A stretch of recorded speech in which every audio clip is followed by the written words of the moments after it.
पीलीभीत जनपद में बीते दिनों देवीपुरा गौशाला में मृत पड़े मिले गौवंशों की खबर प्रकाशित होने के बाद पीलीभीत पहुंचे गौ सेवा आयोग के सदस्य रमाकांत उपाध्यक्ष ने गौशाला का निरीक्षण कर अधिकारियों के साथ समीक्षा बैठक करते हुए अखिल भारतीय हिंदू महासभा के द्वारा दिए ज्ञापन पर गौवंशों के हित में उठी मांगों को पूरा करने का आश्वासन दिया है।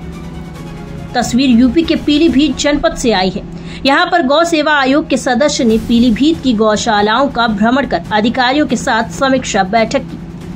समीक्षा बैठक के दौरान गौ सेवा आयोग के सदस्य ने गाय के दूध के साथ साथ उसके गोबर और गौमूत्र की उपयोगिता को बताते हुए समाज को जन जागरूकता से जोड़ने की बात कही। इसी बीच अखिल भारतीय हिंदू महासभा के अध्यक्ष पंकज शर्मा ने उन्हें ज्ञापन सौंपकर सड़कों पर अंधेरे में आवारा गौवंशों पर दुर्घटना से बचाए जाने को लेकर उनके गले में रेडियम की पट्टी पहनाने की मांग के साथ साथ गौशालाओं में होने वाली लापरवाही को लेकर सुरक्षा की दृष्टि से वहां सीसीटीवी लगाए जाने की मांग की एवं गौशाला में अनियमितता बरतने वाले ग्राम प्रधानों और जिम्मेदार सचिवों पर भी कार्यवाही की मांग रखी है, जिस पर आयोग के सदस्य ने आश्वासन देते हुए ज्ञापन पर अमल किए जाने की बात कही है। गायों की मौत हो रही है। देवीपुरा गौशाला के भी वीडियो वायरल हुए थे। उसके अलावा ललोड़ी खड़ा ब्लॉक की ग्राम पंचायत है नूरपुर, वहाँ पे भी कंकाल मिले, तो उस पर क्या कार्रवाई की जा रही है? जहाँ इस तरह के विषय आ रहे हैं वहाँ पर कार्रवाई, अभी जैसे इस गौशाला पर कार्रवाई हुई, ऐसे ही जहाँ भी इस तरह के गंभीर विषय आएंगे निश्चित रूप से उन पर कार्रवाइयाँ होंगी। लेकिन कार्रवाई के साथ साथ हम सब लोग भी जागरूक बने, ऐसे लोगों का मोटिवेशन करें और इन लोगों को ये समझाने का प्रयास करें कि भाई गाय के प्रति हम लोगों की जो श्रद्धा है उसको ठीक रखें, उनकी सेवा करें। सेवा होगी तो निश्चित रूप से आगे इस तरह की समस्या नहीं आएगी। ये हम अगर सही उस बात को समझते हैं तो गाय कहीं से बाहर से नहीं आती है या गोवंश बाहर से नहीं आता है। जिस गांव में हम रहते हैं वहीं का या उसके आसपास का ही होता है। हम जब तक लोगों को इसके प्रति जागरूक नहीं करेंगे कि गाय हमारे जीवन के लिए कितनी महत्वपूर्ण है और उसका गोबर और गौमूत्र कितना महत्वपूर्ण है, अभी उसके ध्यान में केवल और केवल दूध के अलावा कोई उसकी उपयोगी कोई भी पदार्थ उसका उपयोगी उसके समझ में नहीं आता है। इसके लिए हम सब लोग मिलकर पूरे प्रदेश के अंदर जा रहे हैं और लोगों के बीच में हम गोष्ठियां कर रहे हैं, प्रशासन के अधिकारियों के बीच में विषय रख रहे हैं, आप लोगों के विषय में बीच में भी ये विषय रख रहे हैं कि गाय के पास बहुमूल्य जो दूध के अलावा गोबर और गौमूत्र है। जब तक गोबर गौमूत्र का उपयोग उसकी समझ में नहीं आएगा तब तक गौवंश ऐसे ही छूटता रहेगा। कोई उसको, क्योंकि जैसे ही दूध हमारे घर में देना बंद हुई हमने गाय छोड़ दी। अब आता है प्रश्न कि इस पर कार्रवाई कराने का। तो कार्रवाई करने के लिए शासन ने प्रधान, सचिव और वहाँ का जो चौकीदार है उसके गांव के अंदर कोई गौवंश छोड़ता है तो उस पर कार्रवाई प्रधान और सचिव वो कराएगा। लेकिन पूरे उत्तर प्रदेश के अंदर मुझे कोई ऐसा व्यक्ति नहीं मिला, प्रधान या सचिव, कि किसी गांव के व्यक्ति पर FIR किसी ने कराई। कोई कराता नहीं। कारण क्या है कि वो गांव के होते हैं, तो कहीं हम छोड़ते हैं कहीं वो छोड़ते हैं, तो सारे लोग एक जैसे ही उसमें आ गए।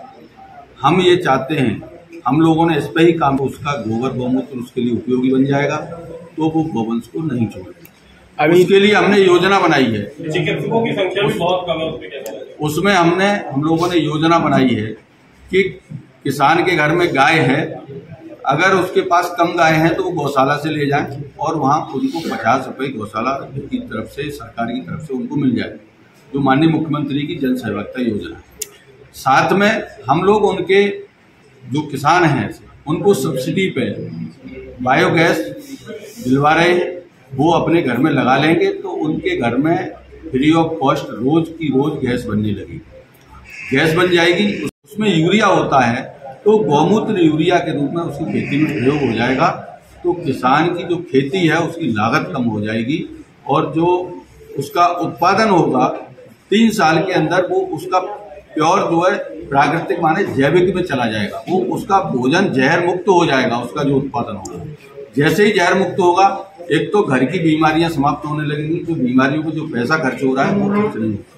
दूसरा, उसका जो उत्पादन होगा वो उसका महंगा जाएगा।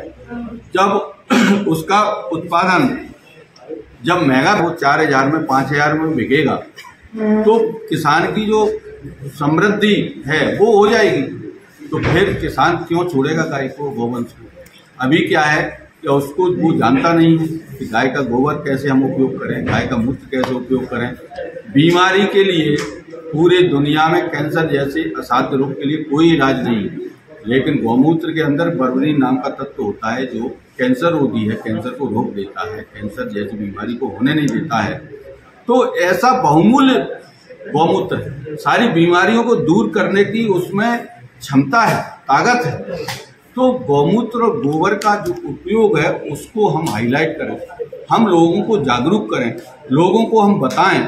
हम लोग जगह जगह गोष्ठियां कर रहे हैं, सरकारी अधिकारियों के बीच में सारा विषय ले रहे हैं, इनकी गोष्ठियां बैठकें होंगी आगे। और किसान को इसके लिए जैसे ही वो तैयार कर लिया जाएगा, जब उसका जो खर्चा है उससे ज़्यादा उसको इनकम होने लगेगी तो वो गोवंश को घर से नहीं छोड़ेगा। सर, जैसा कि आपने कहा कि गाय सब पे लागू होती है, लेकिन देखिए आज जगह जगह गौशालाएं खुली हुई हैं, गौशालाएं ओवर हो जाती हैं क्योंकि लगातार किसान उसको छोड़ना बंद नहीं कर रहा है। और वो बंद इसलिए नहीं कर रहा है कि अभी तक उसको गोबर गौमूत्र की जानकारी नहीं है। मैं फिर भी इस पर पंकज शर्मा अखिल भारतीय हिंदू महासभा ने गौ सेवा आयोग के सदस्य रमाकांत को अखिल भारतीय हिंदू महासभा ने ज्ञापन में कहा कि गौशाला में सीसीटीवी फुटेज कैमरे लगाए जाने चाहिए। सड़कों पर सड़क दुर्घटना रोकने के लिए गौवंश उनके गले में रेडियम पेंट के पट्टे लगाए जाए ताकि उससे अंधेरे में गौवंश दिख जाते हैं। गौशालाओं में अव्यवस्था को लेकर ग्राम प्रधान से लेकर जिम्मेदारों पर कार्यवाही की जाए। पंकज जी, आपने ज्ञापन सौंपा, किस चीज को लेकर ज्ञापन सौंपा, क्या मांगे रखी है? जय श्री राम। मैं हिंदू महासभा का जिलाध्यक्ष पंकज शर्मा। आज गौ सेवा आयोग के रमाकांत उपाध्याय जी आए थे, तो हमारी 5 सूत्रीय उसमें मांग थी कि गौशालाओं में कैमरे लगाए जाएं, जो रोडों पे गाय घूम रही हैं उनके लिए बाकायदा एक पेंट कराया जाए ताकि वाहन चालक को दूर से गाय दिख सके, क्योंकि पीलीभीत में सबसे ज़्यादा एक्सीडेंट हो रहे हैं, जिससे गाय भी ख़त्म होती हैं और चालक भी ख़त्म हो जाते हैं और लोग भी ख़त्म हो जाते हैं। इसको लेके दिया है। दूसरा हमारी मांग थी, क्या कहते हैं, जो इस समय गौशाला में आपने देखा होगा कि अभी काफ़ी गौशाला मृत थी, उसको कोई कार्रवाई नहीं हुई है, न प्रधान पे हुई, सचिव को सिर्फ सस्पेंड कर दिया गया, तो उससे कोई काम नहीं चलेगा। प्रधानों के ऊपर भी कार्रवाई होनी चाहिए, उन्हें भी लगे कि यहाँ हमारी जिम्मेदारी है, हमारे ऊपर कार्रवाई हो रही है, लेकिन कोई कार्रवाई नहीं की जाती है। यहाँ पे सिर्फ खाना पूर्ति करके छोड़ दिया जाता है। तो आज जब जो सदस्य आए थे उनसे आपकी क्या बात रही? यही सब मांगे की गई हैं उनसे, उन्होंने आश्वासन दिया है कि हम कार्रवाई करेंगे। ठीक।